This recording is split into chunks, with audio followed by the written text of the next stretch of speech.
Hello students, नमस्कार सभी को। तो आज आपका फिर से स्वागत है एक नई वीडियो में। तो जैसा कि आप सभी जानते हैं, आज अभी RSCET का एग्ज़ाम हुआ है। तो उसी एग्ज़ाम की आंसर की मैं आपके लिए इस क्लास के अंदर लेके आया हूं। तो ये जो भी अपने आंसर की है, सेट ए का मैं हल करवा रहा हूं। तो ये सभी सेट यानी ABCD जो भी सीरीज होती है, उन सभी के अंदर जो आंसर्स हैं, क्वेश्चंस हैं, जो सेम रहते हैं, बस उन्हीं क्वेश्चंस को आगे पीछे करके दिया हुआ होता है। तो मैं आपको सेट ए है जो हल करवा रहा हूँ, बाकी के जो सेट हैं वो आप क्वेश्चंस का अपना मिलान कर लीजिएगा और कितने क्वेश्चंस आपके सही हैं तो ये भी आपने कमेंट सेक्शन के अंदर ज़रूर बताना है। तो मैं राकेश वर्मा आपका स्वागत करता हूँ आपके अपने यूट्यूब चैनल संस्कार कंप्यूटर सेंटर में। और अभी तक आपने अगर चैनल को सब्सक्राइब नहीं किया है तो चैनल को सब्सक्राइब कर लीजिए। और अभी अपने स्टार्ट करते हैं। तो आज का जो अपना क्वेश्चंस है, सबसे पहला क्वेश्चन है, कंप्यूटर को ऑन करने की प्रक्रिया क्या कहलाती है। तो कंप्यूटर को ऑन करने की प्रक्रिया क्या कहलाती है ये आपने बताना है। स्टार्टिंग, टर्निंग ऑन, हाइब्रेटिंग और बूटिंग। तो इसका जो राइट आंसर है वो हो जाएगा बूटिंग। यानी जो अपने कंप्यूटर को ऑन करते हैं, ऑन करने की जो प्रक्रिया है उसको बूटिंग कहा जाता है। तो इसका राइट आंसर आपका ऑप्शन नंबर डी हो जाएगा। उसके बाद नेक्स्ट क्वेश्चन है अपना, निम्नलिखित में से कौन सा वेब ब्राउज़र का उदाहरण है। निम्नलिखित में से कौन सा वेब ब्राउज़र का उदाहरण है। तो ये आपने बताना है। ऑप्शन नंबर ए आपका गूगल क्रोम है, B number option Safari, C number option Mozilla Firefox और डी नंबर ऑप्शन ये सभी है। तो इसका जो राइट आंसर है वह आपका हो जाएगा ऑप्शन नंबर डी, यानी गूगल क्रोम, मोजिला फायरफॉक्स और सफारी तीनों के तीनों वेब ब्राउज़र हैं। तो ऑप्शन नंबर डी है वो इसका राइट आंसर हो जाएगा। उसके बाद नेक्स्ट क्वेश्चन है अपना, निम्नलिखित में से कौन सा ई गवर्नर सेवाओं के रूप में माना जा सकता है। यानी निम्नलिखित में से कौन सा ई गवर्नर सेवाओं के रूप में जाना जा सकता है। तो ये आपने बताना है। ऑप्शन नंबर ए आपका ड्राइविंग लाइसेंस है, B number option car driving है, सी नंबर ऑप्शन सब्जियां खरीदना, डी नंबर ऑप्शन है टी शर्ट प्रिंटिंग। तो जो ई गवर्नर सेवाएं यानी जो सरकार की तरफ से अपना को कुछ सुविधाएं मिलती हैं, तो उसके तहत यानी कौन सा आता है। तो यानी ड्राइविंग लाइसेंस इसका राइट आंसर हो जाएगा। तो ऑप्शन नंबर ए इसका राइट आंसर हो जाएगा। उसके बाद नेक्स्ट क्वेश्चन है अपना, एमएस वर्ड 2010 में निम्नलिखित में से कौन सा अलाइनमेंट विकल्प बाएं और दाएं मार्जिन के बीच अनुच्छेद की प्रत्येक पंक्ति को अलाइन करता है तथा बाएं और दाएं किनारों पर सीधे किनारों का उत्पादन करता है। यानी कौन सा ऐसा अलाइनमेंट है जो यानी पैराग्राफ को दोनों किनारों से, दोनों यानी साइड से जो लाइनें हैं उनको बराबर करने का काम करता है। तो इसका जो राइट आंसर है वो हो जाएगा ऑप्शन नंबर बी, यानी जस्टिफाई। और जस्टिफाई की शॉर्टकट की क्या होती है, Ctrl+J होती है। तो इसका जो राइट आंसर है आपका वो हो जाएगा ऑप्शन नंबर बी। उसके बाद नेक्स्ट क्वेश्चन है अपना, गूगल ड्राइव, वन ड्राइव और ड्रॉप बॉक्स के उदाहरण हैं। यानी गूगल ड्राइव हो गया, माइक्रोसॉफ्ट वन ड्राइव हो गया और ड्रॉप बॉक्स हो गया। तो ये किसके उदाहरण हैं। तो ये आपने बताना है। ऑप्शन नंबर ए operating system, search engine, network topology और क्लाउड स्टोरेज सर्विसेज। तो गूगल ड्राइव हो गया, माइक्रोसॉफ्ट वन ड्राइव हो गया, ये सभी किसके उदाहरण हैं। तो ये क्लाउड स्टोरेज सर्विसेज के उदाहरण हैं। तो इसका राइट आंसर आपका ऑप्शन नंबर डी हो जाएगा। उसके बाद नेक्स्ट क्वेश्चन है अपना, वक्तव्य एक एमएस वर्ड में वाटरमार्क विकल्प का उपयोग पृष्ठ की सामग्री के पीछे फीके पाठ को सम्मिलित करने के लिए किया जाता है। वक्तव्य 2 एमएस वर्ड में इंडेंट ऑप्शन का इस्तेमाल पैराग्राफ के बीच अंतराल बदलने के लिए किया जाता है। तो इसमें ये दोनों ही वक्तव्य सही हैं। यानी वाटरमार्क का यूज है वो पाठ के पीछे फीकी यानी पाठ सामग्री को, पृष्ठ के पीछे फीकी पाठ सामग्री को सम्मिलित करने के लिए किया जाता है। और इंडेंट ऑप्शन का यूज पैराग्राफ के बीच अंतराल को बदलने के लिए किया जाता है। तो इसका राइट आंसर आपका ऑप्शन नंबर डी हो जाएगा। दोनों वक्तव्य 1 और वक्तव्य 2 सही है। तो ऑप्शन नंबर डी है वो इसका राइट आंसर हो जाएगा। उसके बाद नेक्स्ट क्वेश्चन है अपना, मान लीजिए कि प्रत्येक पेपर के प्राप्तांक B2 से B7 सेल में है। प्रत्येक पेपर के लिए अधिकतम अंक 100 होते हैं। MS एक्सेल 2010 में प्रतिशत की गणना करने के लिए सही सूत्र क्या होगा। तो अगर आप परसेंटेज निकालना चाहते हो तो परसेंटेज के लिए आपको कौन सा फॉर्मूला लगाना है। तो इसका राइट आंसर आपका ऑप्शन नंबर ए हो जाएगा, बराबर सम और bracket start B2 colon B7 bracket close और स्लैश 600 इंटू 100। यानी ये इसका राइट आंसर हो जाएगा। अगर आप प्रतिशत निकालना चाहते हो तो ऑप्शन नंबर ए इसका राइट आंसर हो जाएगा।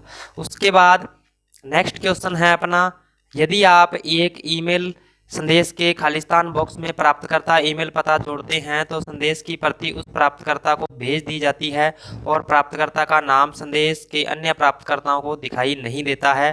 तो यानी अगर आप कोई ईमेल भेजते हैं जिसमें कि एक दूसरे का पता है वो शो न हो, तो उसके लिए अपने किसका यूज़ करते हैं, तो टू CC BCC या सब्जेक्ट का, यानी इसमें इसका राइट आंसर हो जाएगा BCC। यानी BCC का मतलब ब्लाइंड कार्बन कॉपी होता है, जो कि गोपनीय संदेशों के लिए यूज किया जाता है। तो इसका जो राइट आंसर है आपका वो हो जाएगा ऑप्शन नंबर C। उसके बाद नेक्स्ट क्वेश्चन है अपना, DNS सेवा खालिस्तान को संबंधित खालिस्तान में अनुवाद करती है। तो DNS सेवा है वो यानी किसको किस में अनुवाद करती है, तो ये आपने बताना है IP पता या डोमेन नाम में, डोमेन नाम या IP पते में, क्लाइंट सर्वर में या फोल्डर या फाइल में। तो इसका जो राइट आंसर है आपका वो हो जाएगा ऑप्शन नंबर B, यानी डोमेन नाम और IP पते में इसको यानी क्या है, डोमेन नाम को IP पते के अंदर अनुवाद करती है। तो इसका राइट आंसर आपका ऑप्शन नंबर B हो जाएगा। उसके बाद नेक्स्ट क्वेश्चन है, आप अपने फ़ोन, टैबलेट या अन्य डिवाइस को चार्ज करने वाले पैड पर शारीरिक रूप से प्लग इन किए बिना उपकरण को वायरलेस तरीके से चार्ज कर सकते हैं। यानी आप अपने फ़ोन या टैबलेट को वायरलेस तरीके से यानी कौन से चार्जर से चार्ज कर सकते हैं, तो इसमें आपका ऑप्शन नंबर 1 है mega charging, inductive charging, beta charging या गीगा चार्जिंग। तो इसका जो राइट आंसर है आपका वो हो जाएगा इंडक्टिव चार्जिंग। यानी इंडक्टिव चार्जिंग के माध्यम से अपने क्या है, अपने फ़ोन या टैबलेट को वायरलेस तरीके से चार्ज कर सकते हैं। तो ऑप्शन नंबर B इसका राइट आंसर हो जाएगा। नेक्स्ट क्वेश्चन है अपना, बिंग डेटा क्या है। बिंग डेटा क्या है, तो ये आपने बताना है। तो ऑप्शन नंबर यही है, इसका उपयोग MS वर्ड 2010 में दस्तावेज की संपूर्ण उपस्थिति बढ़ाने के लिए किया जाता है और यह डेटा सेट है जो इतने विशाल और जटिल है कि परंपरागत डाटा प्रोसेसिंग एप्लीकेशन सॉफ्टवेयर उनसे निपटने के लिए अपर्याप्त हैं। तो इसका जो राइट आंसर है आपका वो हो जाएगा ऑप्शन नंबर B, यानी यह डेटा सेट है जो इतने विशाल और जटिल है कि परंपरागत डाटा प्रोसेसिंग एप्लीकेशन सॉफ्टवेयर उनसे निपटने में अपर्याप्त होते हैं। तो इसका राइट आंसर आपका ऑप्शन नंबर B है वो हो जाएगा। उसके बाद नेक्स्ट क्वेश्चन है अपना, ई मित्र पोर्टल के माध्यम से निम्नलिखित में से कौन सी सेवाओं का लाभ उठाया जा सकता है। तो ई मित्र पोर्टल के माध्यम से निम्नलिखित में से कौन सी सेवाओं का लाभ उठाया जा सकता है, तो ये आपने बताना है। बिल का भुगतान अपने कर सकते हैं ई मित्र से, प्रमाण पत्र के लिए आवेदन कर सकते हैं, शिकायत दर्ज कर सकते हैं या फिर ये सभी। तो इसका जो राइट आंसर है आपका वो हो जाएगा ऑप्शन नंबर D, यानी ये सभी। उसके बाद नेक्स्ट क्वेश्चन है अपना, MS पावर पॉइंट में शुरू से ही स्लाइड शो करने की शॉर्टकट कुंजी क्या है। यानी MS पावर पॉइंट में अगर आप बिल्कुल शुरू से ही स्लाइड शो को स्टार्ट करना चाहते हो तो उसकी शॉर्टकट कुंजी क्या होती है, तो अब 5 होती है, अब 6 होती है, अब 7 होती है या अब 8 होती है। तो इसका जो राइट आंसर है वो हो जाएगा अब 5, यानी अब 5 यानी स्लाइड शो को शुरू करने की शॉर्टकट कुंजी होती है। तो इसका राइट आंसर आपका ऑप्शन नंबर A हो जाएगा।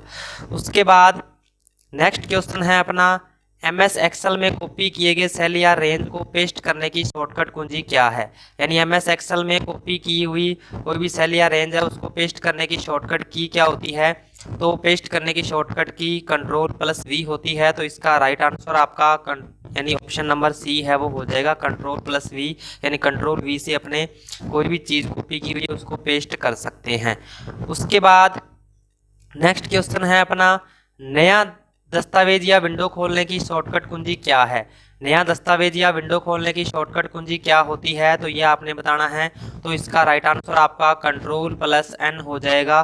तो यानी Ctrl+N से अपने क्या है, किसी भी दस्तावेज में यानी नई विंडो खोलनी हो तो Ctrl+N से अपने कर सकते हैं, यानी न्यू कमांड का यूज किया अपने कर सकते हैं। तो इसका राइट आंसर आपका ऑप्शन नंबर C हो जाएगा। उसके बाद नेक्स्ट क्वेश्चन था अपना, निम्नलिखित में से कौन सा माइक्रोसॉफ्ट विंडो ऑपरेटिंग सिस्टम का नवीनतम संस्करण है। यानी निम्नलिखित में से कौन सा माइक्रोसॉफ्ट विंडो ऑपरेटिंग सिस्टम का नवीनतम संस्करण है, तो इसका जो राइट आंसर है आपका वो हो जाएगा ऑप्शन नंबर C, यानी विंडो 10 हो जाएगा। और इसकी जगह अगर विंडो 11 दिया हो तो भी सही है, यानी विंडो 11 भी विंडो का नवीनतम संस्करण आ चुका है। अभी ऑप्शन में विंडो 10 दे रखा है तो इसका नवीनतम संस्करण आपका विंडो 10 हो जाएगा। उसके बाद नेक्स्ट क्वेश्चन है अपना, निम्नलिखित में से कौन सा गूगल द्वारा विकसित एक वेब ब्राउज़र है? यानी निम्नलिखित में से कौन सा एक गूगल के द्वारा विकसित एक वेब ब्राउज़र है? तो ये आपने बताना है। ऑप्शन नंबर ए इसका सफारी है, फायरफॉक्स है, इंटरनेट एक्सप्लोरर है या क्रोम है। तो इसका जो राइट आंसर है आपका वो हो जाएगा क्रोम। यानी गूगल के द्वारा विकसित एक वेब ब्राउज़र कौन सा है? तो यानी क्रोम ब्राउज़र है जो गूगल के द्वारा विकसित किया गया है। तो इसका राइट आंसर आपका ऑप्शन नंबर डी हो जाएगा। उसके बाद नेक्स्ट क्वेश्चन है अपना, एलसीडी पैनल के प्रकार निम्नलिखित हैं। तो एलसीडी पैनल के प्रकार कौन कौन से हैं? तो फ्लैट पैनल और लेजर है, नॉर्मल और रूफ माउंटेड है, मैश मॉडल और घुमावदार है, इनमें से कोई नहीं।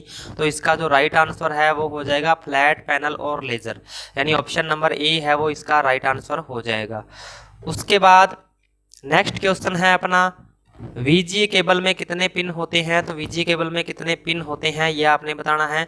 ऑप्शन नंबर ए है 11, बी नंबर ऑप्शन 12, 17 या इनमें से कोई नहीं। तो इसका जो राइट आंसर है वो हो जाएगा इनमें से कोई नहीं, क्योंकि वीजीए केबल में 15 पिन्स होते हैं। तो जो कि इसका राइट आंसर होना था, तो अभी इस ऑप्शन में नहीं दिया हुआ है। तो इसका राइट आंसर आपका डी नंबर ऑप्शन हो जाएगा, इनमें से कोई नहीं। नेक्स्ट क्वेश्चन है अपना, निम्नलिखित में से कौन सा इंटरनेट कनेक्शन का प्रकार है? तो निम्नलिखित में से कौन सा इंटरनेट कनेक्शन का प्रकार है ये आपने बताना है। डायल अप है, डीएसएल है, वाईफाई है या ये सभी है? तो इसका राइट आंसर आपका हो जाएगा ऑप्शन नंबर डी, यानी ये सभी क्या है इंटरनेट कनेक्शन के प्रकार हैं। तो इसका राइट आंसर आपका ऑप्शन नंबर डी है वो हो जाएगा। उसके बाद नेक्स्ट क्वेश्चन है, राजस्थान में प्रमुख ई गवर्नेंस पहले कौन सी है? तो राजस्थान में ई गवर्नेंस पहले कौन सी है? तो राजमेघ है, राजनेट है, राज सेवा द्वार है, ये सभी है। तो इसका जो राइट आंसर है 21 नंबर का वो हो जाएगा डी, यानी ये सभी क्या है ई गवर्नेंस सेवाएं हैं। तो इसका राइट आंसर आपका ऑप्शन नंबर डी हो जाएगा। नेक्स्ट क्वेश्चन है अपना, एसएसओ पोर्टल निवासी के लॉगिन के माध्यम से किस सेवा का उपयोग किया जा सकता है? यानी एसएसओ पोर्टल निवासी के लॉगिन के माध्यम से किस सेवाओं का उपयोग कर सकते हैं? तो वेब पोर्टल के माध्यम से ई मित्र सेवाएं, राजस्थान संपर्क, ई सार्वजनिक वितरण प्रणाली या ये सभी? तो इसका जो राइट आंसर है वो हो जाएगा ये सभी, यानी एसएसओ पोर्टल से अपने ई मित्र की सेवाएं प्राप्त कर सकते हैं। राजस्थान संपर्क यानी इसके तहत अपने कर सकते हैं। ये सार्वजनिक वितरण प्रणाली यानी ये ईपीडीएस वाला जो है वो अपने कर सकते हैं। तो इसका राइट आंसर आपका ऑप्शन नंबर डी हो जाएगा। नेक्स्ट क्वेश्चन है, ई कॉमर्स वेबसाइट का उदाहरण है। ई कॉमर्स वेबसाइट का उदाहरण कौन सा है? यानी अपने ऑनलाइन कोई भी खरीदारी करते हैं तो ट्विटर है, फेसबुक है, अमेजन है या ये सभी है? तो इसका जो राइट आंसर है आपका वो हो जाएगा अमेजोन, यानी अमेजोन क्या है एक ई कॉमर्स वेबसाइट का उदाहरण है। तो ऑप्शन नंबर सी इसका राइट आंसर हो जाएगा। नेक्स्ट क्वेश्चन है अपना, माइक्रोसॉफ्ट पावर पॉइंट 2010 के एनिमेशन टैब में नियंत्रण समूह निम्नलिखित है। यानी एमएस पावर पॉइंट में निम्नलिखित में से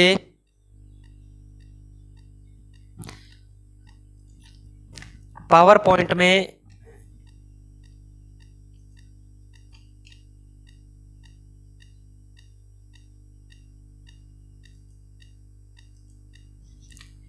एमएस पावर पॉइंट 2010 के एनिमेशन टैब में नियंत्रण समूह निम्नलिखित है। तो ऑप्शन नंबर ए आपका पूर्वावलोकन है, B number option animation, C number option समय और डी नंबर ऑप्शन ये सभी है। तो इसका जो राइट आंसर है वो हो जाएगा ऑप्शन नंबर डी, यानी ये सभी। यानी माइक्रोसॉफ्ट पावर पॉइंट 2010 के एनिमेशन टैब में पूर्वावलोकन, एनिमेशन, समय आदि सारे के सारे होते हैं। तो इसका राइट आंसर आपका ऑप्शन नंबर डी हो जाएगा। उसके बाद नेक्स्ट क्वेश्चन है आपका, नीचे दी गई तालिका में सही मिलान विकल्प का चयन कीजिए। यानी नीचे की दी गई जो तालिका है उसमें सही मिलान करना है। तो इनपुट डिवाइस आपको बताना है। तो input device track ball, microphone और कीबोर्ड होता है। तो इसका मिलान इसके साथ में हो जाएगा। आउटपुट डिवाइस बताना है। तो आउटपुट डिवाइस मॉनिटर, प्रिंटर और हेडफोन, यानी ये इसका आर के साथ में हो जाएगा। स्टोरेज डिवाइस आपकी हार्ड डिस्क होती है। तो इसका क्या हो गया, पहले का पी के साथ हो जाएगा, दूसरे का आर के साथ और तीसरे का क्यू के साथ। तो इसका जो राइट आंसर है आपका वो हो जाएगा option number C. Option number C है वो इसका राइट आंसर हो जाएगा। उसके बाद नेक्स्ट क्वेश्चन है अपना, हॉटस्पॉट इंटरनेट कनेक्टिविटी के लिए किस कनेक्टिविटी की आवश्यकता है? हॉटस्पॉट कनेक्टिविटी के लिए किस कनेक्टिविटी की आवश्यकता है? तो वाईफाई की होती है, इंडक्शन की होती है, इंफ्रारेड की होती है या ये सभी? तो इसका जो राइट आंसर है वो हो जाएगा वाईफाई। यानी हॉटस्पॉट के लिए किस कनेक्टिविटी की आवश्यकता होती है? वाईफाई की आवश्यकता होती है। तो ये इसका राइट आंसर हो जाएगा। उसके बाद नेक्स्ट क्वेश्चन है अपना, MS एक्सेल 2010 में एक चार्ट के तत्व निम्नलिखित है, यानी MS एक्सेल 2010 में एक चार्ट के तत्व निम्नलिखित में से कौन से हैं, तो ये आपने बताना है। तो इसका जो राइट आंसर है वो हो जाएगा ऑप्शन नंबर डी, यानी ये सभी चार्ट, शीर्षक, लीजेंड, डेटा, लेबल, ये भी होता है, डेटा पॉइंट्स होता है, डेटा सीरीज होती है, ग्रिड लाइन्स होती है, वैल्यू एक्सिस है, कैटेगरी एक्सिस है, यानी ये सभी होते हैं। तो इसका राइट आंसर आपका ऑप्शन नंबर डी है वो हो जाएगा। उसके बाद नेक्स्ट क्वेश्चन है अपना, निम्नलिखित में से किस डिवाइस का उपयोग कंप्यूटर को ऑनलाइन के माध्यम से इंटरनेट से जोड़ने के लिए किया जाता है, यानी निम्नलिखित में से कौन सी ऐसी डिवाइस है जिसका उपयोग कंप्यूटर को ऑनलाइन के माध्यम से इंटरनेट से जोड़ने के लिए किया जाता है। तो इसका जो राइट आंसर है आपका वो हो जाएगा मोडेम, यानी मोडेम, मॉड्यूलेटर और डीमॉड्यूलेटर जिसकी फुल फॉर्म होती है, तो ये इसका राइट आंसर हो जाएगा। उसके बाद नेक्स्ट क्वेश्चन है, निम्नलिखित में से कौन सा एक ओपन सोर्स सभी के लिए निःशुल्क मोबाइल ओएस है। तो सभी के लिए मोबाइल ओएस कौन सा है, तो विंडो फोन ओएस है, एप्पल iOS है, या ऐप है, दोनों है, या इनमें से कोई नहीं। तो इसका राइट आंसर आपका इनमें से कोई नहीं हो जाएगा, क्योंकि जो सभी के लिए निःशुल्क यानी ओपन सोर्स सॉफ्टवेयर कौन सा है जो अपने मोबाइल के अंदर यूज करते हैं, एंड्रॉइड का है। तो इसका राइट आंसर आपका यानी ऑप्शन नंबर डी, यानी इनमें से कोई नहीं वाला हो जाएगा।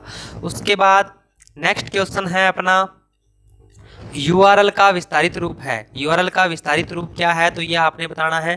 तो इसका आपका जो राइट आंसर है, URL की फुल फॉर्म क्या होती है, यूनिफॉर्म रिसोर्स लोकेटर होती है। तो इसका जो राइट आंसर है वो ऑप्शन नंबर डी इसका राइट आंसर हो जाएगा। उसके बाद नेक्स्ट क्वेश्चन है अपना, कौन सा प्रिंटर कागज के ऊपर स्याही के छोटे छोटे बिंदुओं को अत्यंत तेजी से छिड़ककर डेटा या बिंबों को प्रिंट करता है, यानी कौन सा प्रिंटर है जो कागज के ऊपर छोटी छोटी स्याही के बिंदुओं को अत्यंत तेजी से छिड़ककर डेटा या बिंबों को प्रिंट करता है। तो इसका जो राइट आंसर है वो हो जाएगा इंकजेट प्रिंटर, यानी इंकजेट प्रिंटर है जो यानी कागज के ऊपर स्याही के छोटे छोटे बिंदुओं को अत्यंत तेजी से छिड़ककर डेटा बिंबों को प्रिंट करने का काम करता है। तो इसका राइट आंसर आपका ऑप्शन नंबर ए हो जाएगा। उसके बाद नेक्स्ट है, पावर पॉइंट प्रस्तुति में डुप्लीकेट स्लाइड सम्मिलित करने के लिए किस कुंजी का उपयोग किया जाता है। पावर पॉइंट प्रस्तुति में डुप्लीकेट स्लाइड सम्मिलित करने की शॉर्टकट कुंजी यानी कौन सी होती है, तो ये आपने बताना है। तो ऑप्शन नंबर ए है इसका Ctrl+X, Ctrl+N, Ctrl+M और Ctrl+D। तो इसका जो राइट आंसर है वो हो जाएगा डुप्लीकेट स्लाइड सम्मिलित करने के लिए, यानी आपको Ctrl+D का यूज करना है। तो इसका राइट आंसर आपका ऑप्शन नंबर डी है वो हो जाएगा। उसके बाद नेक्स्ट क्वेश्चन है अपना, डीवीडी का विस्तृत रूप है। डीवीडी का विस्तृत रूप क्या है, तो डिजिटल वर्सटाइल डिस्क है, डिजिटल वीडियो डिस्क है, या डिजिटल वीडियो एनिमेशन डेफिनेशन है, या ऐप है, दोनों हैं। तो इसका राइट आंसर आपका ऑप्शन नंबर डी हो जाएगा, ए और बी दोनों। उसके बाद नेक्स्ट क्वेश्चन है अपना, इनमें से कौन सा हार्डवेयर पर रन करता है और दूसरे सॉफ्टवेयर को रन करने के लिए प्लेटफॉर्म प्रदान करता है। तो ऑप्शन नंबर ए आपका operating system, B number option है एप्लीकेशन सॉफ्टवेयर, या ऐप है, दोनों, या इनमें से कोई नहीं। तो इसका जो राइट आंसर है वो हो जाएगा ऑपरेटिंग सिस्टम, यानी ऑपरेटिंग सिस्टम है जो हार्डवेयर पर यानी रन करने का काम करता है और दूसरे सॉफ्टवेयर को रन करने के लिए प्लेटफॉर्म प्रदान करता है। तो इसका राइट आंसर आपका ऑप्शन नंबर ए है वो हो जाएगा। उसके बाद है, भारत के राष्ट्रीय भुगतान निगम द्वारा बनाया और लॉन्च किया गया है। भारत के राष्ट्रीय भुगतान निगम द्वारा बनाया और कौन सा लॉन्च किया गया है, तो रुपए है, मास्टर है, वीज़ा है, या मेस्ट्रो है। तो इसका राइट आंसर आपका ऑप्शन नंबर ए यानी रुपए है, जो भारत के राष्ट्रीय भुगतान निगम द्वारा बनाया गया है। तो इसका राइट आंसर आपका ऑप्शन नंबर ए हो जाएगा। तो ये थे आज के कुछ इंपॉर्टेंट क्वेश्चंस। तो आपको वीडियो कैसी लगी आपने कमेंट सेक्शन के अंदर ज़रूर बताना है, और आपके कितने क्वेश्चन सही हुए हैं तो ये भी आपने कमेंट सेक्शन के अंदर ज़रूर बताना है। तो अपने मिलते हैं नेक्स्ट वीडियो में और नए टॉपिक के साथ, तब तक के लिए जय हिंद जय भारत दोस्तों।